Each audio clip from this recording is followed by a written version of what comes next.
Hey guys, welcome back to the channel. ಮೊದಲನೇದಾಗಿ ಈ ಬಾರಿಯ ಹಾಲ್ ಆಫ್ ಫೇಮ್ ಬಗ್ಗೆ ಮಾತಾಡೋದಾದ್ರೆ ನಿಮಗೆ ಗೊತ್ತಿರಬಹುದು, ಈ ಬಾರಿಯ ಹಾಲ್ ಆಫ್ ಫೇಮ್ಗೆ ಈಗಾಗಲೇ ನಮ್ಮ ಟ್ರಿಪಲ್ ಎಚ್, ಮಿಚೆಲ್ ಮೆಕೋಲ್ ಹಾಗೆ ಲ್ಯಾಕ್ಸ್ ಲೂಗರ್ ಅವರು ಅಫಿಷಿಯಲ್ ಆಗಿ ಕನ್ಫರ್ಮ್ ಆಗಿದ್ದಾರೆ. ಬಟ್ ಇದು ಯಾವಾಗ ನೋಡೋದಕ್ಕೆ ಸಿಗುತ್ತೆ ಅಂತ ಡೇಟು ರಿವೀಲ್ ಆಗಿರಲಿಲ್ಲ. ಬಟ್ ಈಗ ಡಬ್ಲ್ಯೂ ಅವರೇ ಅಫಿಷಿಯಲ್ ಆಗಿ ಅನೌನ್ಸ್ ಮಾಡಿದ್ದಾರೆ. ನಮಗೆ ಇದೇ ಏಪ್ರಿಲ್ 18ನೇ ತಾರೀಕು ಲಾಸ್ ವೇಗಾಸ್ ಅಲ್ಲೇ ಈ ಬಾರಿಯ ಹಾಲ್ ಆಫ್ ಫೇಮ್ ನೋಡೋದಕ್ಕೆ ಸಿಗುತ್ತಂತೆ.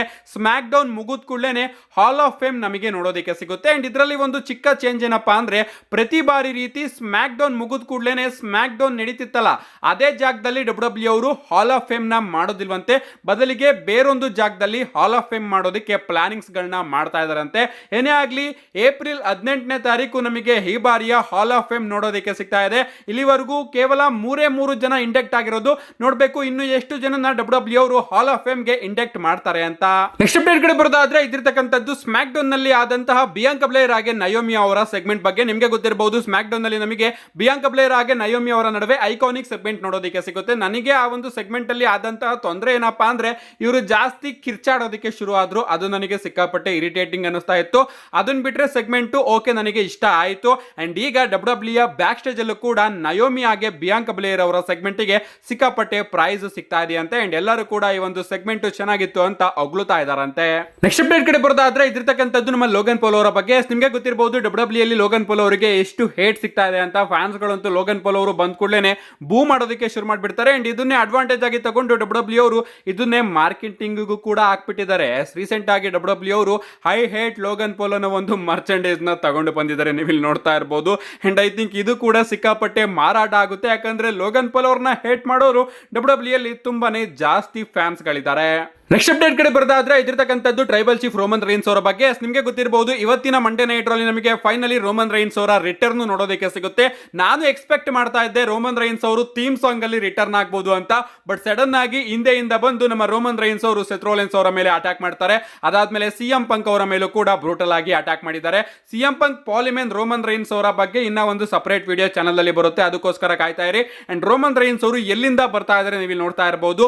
ಕ್ರೌಡ್ ಕಡೆಯಿಂದ ನಮ್ಮ ರೋಮನ್ ರೈನ್ಸ್ ಅವರು ಓಡೋಡಿ ಬಂದು ಮೆಡಿಸನ್ ಸ್ಕ್ವೇರ್ ಗಾರ್ಡನ್ ಗೆ ನುಗ್ಗಿ ನಮ್ಮ ಸೆತ್ ಫ್ರೀಕಿನ್ ರಾಲಿನ್ಸ್ ಅವರ ಮೇಲೆ ಅಟ್ಯಾಕ್ ಮಾಡಿದ್ದಾರೆ. ನಮ್ಮ ಸೆತ್ ಫ್ರೀಕಿನ್ ರಾಲಿನ್ಸ್ ಅವರ ರಿಯಾಕ್ಷನ್ ಕೂಡ ಅಷ್ಟೇ ಅದ್ಭುತವಾಗಿ ನಮಗೆ ನೋಡೋದಕ್ಕೆ ಸಿಕ್ತು. ಇಷ್ಟೇ ಅಲ್ಲ ಗೈಸ್, ರೋಮನ್ ರೈನ್ಸ್ ಅವರ ಮೊದಲ ರಿಯಾಕ್ಷನ್ ಕೂಡ ಹೊರಗಡೆ ಬಂದಿದೆ, ನೀವು ಇಲ್ಲಿ ನೋಡ್ತಾ ಇರಬಹುದು.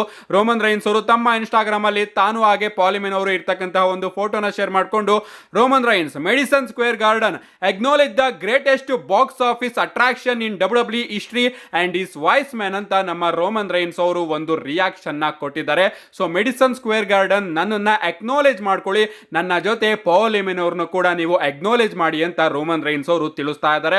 ಅಂಡ್ ರೋಮನ್ ರೈನ್ಸ್ ಅವರೇನೋ ಪಾಲಿಮೆನ್ ಅವ್ರನ್ನ ಅಕ್ನಾಲೇಜ್ ಮಾಡಿ ಅಂತ ಹೇಳ್ತಾ ಇದ್ದಾರೆ. ಬಟ್ ನಮ್ಮ ಪಾಲಿಮೆನ್ ಅವರು ಅದೇ ರೀತಿ ನಿಯತ್ನ ರೋಮನ್ ರೈನ್ಸ್ ಅವರಿಗೆ ತೋರಿಸ್ತಾ ಇದಾರೋ ಇಲ್ವೋ ಅಂತ ನಾವು ಕಾದ್ ನೋಡ್ಬೇಕು. ನೆಕ್ಸ್ಟ್ ಫೈನಲ್ ಅಪ್ಡೇಟ್ ಕಡೆ ಬರೋದಾದ್ರೆ, ಇದಿರ್ತಕ್ಕಂಥದ್ದು ಸಮ್ಮರ್ ಸ್ಲಾಮ್ 2025 ಬಗ್ಗೆ. ನಿಮಗೆ ಗೊತ್ತಿರಬಹುದು, ಈ ಬಾರಿಯ ಸಮ್ಮರ್ ಸ್ಲಾಮ್ ನ ಡಬ್ಲ್ಯೂ ಅವರು ಅಫಿಷಿಯಲ್ ಆಗಿ ಅನೌನ್ಸ್ ಮಾಡಿದ್ದಾರೆ. ಅಂಡ್ ಈ ಬಾರಿಯ ಸಮ್ಮರ್ ಸ್ಲಾಮ್ ನಮಗೆ ನ್ಯೂ ಜೆರ್ಸಿಯಲ್ಲಿ ನೋಡೋದಕ್ಕೆ ಸಿಗ್ತಾ ಇದೆ. ಅಂಡ್ ನಾವು ಗೈಸ್ ಸ್ವಲ್ಪ ನಾವು ಹಿಸ್ಟ್ರಿನ ಚೆಕ್ ಮಾಡಿದ್ರೆ, ರಾಕ್ ಹಾಗೆ ಜಾನ್ ಸಿನಾ ಅವರ ನಡುವೆ ಕಡೆದಾಗಿ ರಸಲ್ ಮೇನಿಯಾ 29 ಅಲ್ಲಿ ಮ್ಯಾಚ್ ಆಗಿತ್ತು. ಅಂಡ್ ಆ ಬಾರಿಯ ರಸಲ್ ಮೇನಿಯಾ ನಡೆದಿದ್ದು ನ್ಯೂ ಜೆರ್ಸಿಯಲ್ಲೇ. ಸೊ ಸೇಮ್ ವೆನ್ಯೂ ಅಲ್ಲೇ ಸಮ್ಮರ್ ಸ್ಲಾಮ್ ಕೂಡ ನೋಡೋದಕ್ಕೆ ಸಿಗ್ತಾ ಇದೆ. ಅಂಡ್ ಪ್ರಾಬಬ್ಲಿ ಈ ಬಾರಿಯ ಸಮ್ಮರ್ ಸ್ಲಾಮ್ ಅಲ್ಲಿ ನಾವು ರಾಕ್ ಹಾಗೆ ಜಾನ್ ಸಿನಾ ಅವರ ನಡುವೆ ಏನೋ ಒಂದು ಇಂಟ್ರೆಸ್ಟಿಂಗ್ ಆಗಿ ನೋಡಬಹುದು. ಯಾಕಂದ್ರೆ ಡಬ್ಲ್ಯೂ ಅವರು ಹಂಗಂಗೆ ಸುಮ್ನೆ ಸಮ್ಮರ್ ಸ್ಲಾಮ್ ಅಂತ ದೊಡ್ಡ ಪ್ರೀಮಿಯಂ ಲೈವ್ ಇವೆಂಟ್ ನ ಅನೌನ್ಸ್ ಮಾಡೋದಿಲ್ಲ. ಅಂಡ್ ಈಗ ಸ್ಟೋರಿ ಲೈನ್ ಕೂಡ ಲಿಂಕ್ ಆಗ್ತಾ ಇದೆ. ರಾಕ್ ಅವರ ಜೊತೆ ಈಗ ಜಾನ್ ಸಿನಾ ಅವರು ಕೂಡ ಸೇರ್ಕೊಂಡಿದ್ದಾರೆ. ಅಂಡ್ ರಸಲ್ ಮೇನಿಯಾದಲ್ಲಿ ನಮ್ಮ ರಾಕ್ ಅವರು ಜಾನ್ ಸಿನಾ ಅವರಿಗೆ ಅಫ್ಕೋರ್ಸ್ ಹೆಲ್ಪ್ ಮಾಡ್ತಾ ಇರ್ತಾರೆ 17 ಟೈಮ್ ಚಾಂಪಿಯನ್ ಆಗೋದಕ್ಕೆ. ಅಂಡ್ ಈ ಒಂದು ಸ್ಟೋರಿ ಲೈನ್ ನ ಎಂಡಿಂಗ್ ಅಲ್ಲಿ ಅಫ್ಕೋರ್ಸ್ ನಮ್ಮ ಜಾನ್ ಸಿನಾ ಅವರು ರಾಕ್ ಅವ್ರನ್ನ ಬಿಟ್ಟು ಹೊರಗಡೆ ಬಂದೇ ಬರ್ತಾರೆ. ಅಂಡ್ ಆ ಒಂದು ಸ್ಟೋರಿ ಲೈನ್ ಕೂಡ ನೋಡೋದಕ್ಕೆ ಸಿಗುತ್ತೆ. ಅಂಡ್ ಪ್ರಾಬಬ್ಲಿ ಆ ಒಂದು ಮೂಮೆಂಟ್ ನ ಪ್ರಾರಂಭ ನಮಗೆ ಈ ಬಾರಿಯ ಸಮ್ಮರ್ ಸ್ಲಾಮ್ ಅಲ್ಲಿ ನೋಡೋದಕ್ಕೆ ಸಿಗುತ್ತೆ.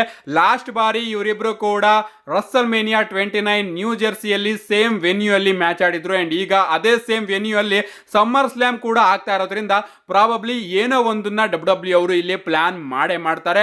ಲಿಟರಲಿ ಗೈಸ್, ರಸಲ್ ಮೇನಿಯಾ ತನಕ ಡಬ್ಲ್ಯೂ ಎಷ್ಟು ಇಂಟ್ರೆಸ್ಟಿಂಗ್ ಆಗಿದೆಯೋ, ಈ ಬಾರಿ ರಸಲ್ ಮೇನಿಯಾ ಮುಗಿದ ಮೇಲೂ ಕೂಡ ಡಬ್ಲ್ಯೂ ಅಷ್ಟೇ ಇಂಟ್ರೆಸ್ಟಿಂಗ್ ಆಗಿರುತ್ತೆ. ಪ್ರತಿ ವರ್ಷನೂ ಕೂಡ ನಾವು ನೋಡ್ಕೊಂಡು ಬರ್ತೀವಿ, ರಸಲ್ ಮೇನಿಯಾ ಮುಗಿದ ಕೂಡಲೇ ಡಬ್ಲ್ಯೂ ಸ್ಟಾಕ್ಸ್ ಸಿಕ್ಕಾಪಟ್ಟೆ ಡೌನ್ ಅಲ್ಲಿ ಇರುತ್ತೆ. ಡಬ್ಲ್ಯೂ ಅಂತೂ ಸಿಕ್ಕಾಪಟ್ಟೆ ಬೋರಿಂಗ್ ಆಗಿ ಸಾಕ್ತಾ ಇರುತ್ತೆ ಸಮ್ಮರ್ ಸ್ಲಾಮ್ ಬರೋ ತನಕ. ಬಟ್ ಈ ಬಾರಿ ಗೈಸ್, ರಸಲ್ ಮೇನಿಯಾ ಎಂಡ್ ಅಲ್ಲ ಡಬ್ಲ್ಯೂ ಸ್ಟೋರಿ ಲೈನ್ಗೆ, ಬದಲಿಗೆ ಈ ಬಾರಿಯ ರಸಲ್ಮೇನಿಯಾ ಇನ್ನೊಂದು ಸ್ಟೋರಿ ಲೈನ್ಗೆ ಪ್ರಾರಂಭ ಆಗ್ತಾ ಇದೆ. ಅಂಡ್ ಆ ಒಂದು ಸ್ಟೋರಿ ಲೈನ್ ನಮಗೆ ಪ್ರಾಬಬ್ಲಿ ಸಮ್ಮರ್ ಸ್ಲಾಮ್ ಅಲ್ಲಿ ನೋಡೋದಕ್ಕೆ ಸಿಗುತ್ತೆ. ಅಂಡ್ ನಾನಂತೂ ಸಿಕ್ಕಾಪಟ್ಟೆ ಕಾಯ್ತಾ ಇದ್ದೀನಿ ಈ ಬಾರಿಯ ಸಮ್ಮರ್ ಸ್ಲಾಮ್ಗೆ. ನೋಡೋಣ ಗೈಸ್, ನೀವೇನಂತೀರಾ? ಡಬ್ಲ್ಯೂ ಅವರು ಇದರಿಂದ ಏನಾದರೂ ಒಂದು ಹಿಂಟ್ನ ಕೊಟ್ಟಿದ್ದಾರಾ? ಸಮ್ಮರ್ ಸ್ಲಾಮ್ ನ ನ್ಯೂ ಜೆರ್ಸಿಯಲ್ಲೇ ಅನೌನ್ಸ್ ಮಾಡಿ ರಾಕ್ ಅವರ ಜೊತೆ ಸಡನ್ ಆಗಿ ಜಾನ್ ಸಿನಾ ಅವ್ರನ್ನ ತಗೊಂಡು ಬಂದು ಏನಾದರೂ ಹಿಂಟ್ನ ಕೊಟ್ಟಿದ್ದಾರಾ? ನಿಮ್ಮ ಅನಿಸಿಕೆನ ಕಮೆಂಟ್ ಮಾಡಿ ಅಂತ ಹೇಳ್ತಾ see you guys in my next video.